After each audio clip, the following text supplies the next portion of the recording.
Сәлем достар, менің каналыма қош келдіңіздер. Видео сіздерге ұнайды деген сенімдемін. Лайк басып тіркеліп кетуді ұмытпаңыздар.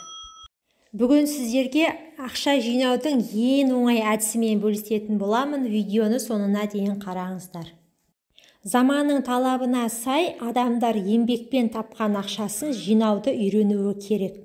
Алайда көбіміз ниеттеніп тырысқанмен үнемдей де жинай да алмаймыз. Қаржы жинауды қалай үйренуге болады деген сұрақ туындайды. Бірінші мақсат қою, қаржы жинаудан бұрын алдымен оның не үшін керектігін анықтап алуымыз қажет.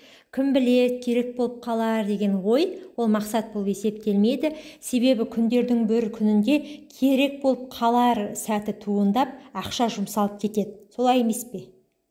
Сондықтан көлік, үй алуға, саяхатқа, немесе бизнеске деген секілді нақты мақсат қойыңыз.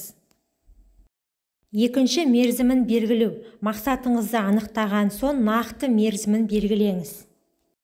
Үшінші, соманы есептеу. Мақсатыңыздың құнына қарай ай сайын жинауға қалдырылатын ақшаның сомасын нақты есептеңіз. Өзіңізді алдамаңыз. Егер жинай алмайтын сома болса, мерзімді үлкейтіп аз-аздан жинаңыз. Тәртіпке бағынып, ай сайын белгіленген соманы жинап отырыңыз. Келесі, шығынды азайту. Болашақта бір нәрсені сатып алғыңыз келсе, шығын мөлшерін қазір азайтуыңыз керек. Бұл ақша жиынын сақтау заңы.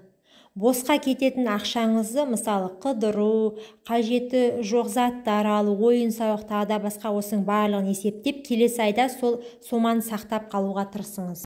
Мысалы, сіз айына бір мезгіл мейрамханада тамақтанғыңыз келеді. Алайда ондай жерде жұмсалатын қаржыны үнемдеп, азық-түлік алып, үйде тамақтанған жөн. Келесі, бюджет есебін жоспарлау. Егер сіз кіріс пен шығыс есебін жүргізіп, бюджетті жоспарлайтын болсаңыз, ақшаны жинауда оңайға тиеді. Нақты есептің арқасында шығынды азая түседі. Осы талаптардың бәрін орындап ескеретін болсаңыз, белгіленген мерзімде қажетті ақша сомасын жинайсыз. Ендеше іске сәт.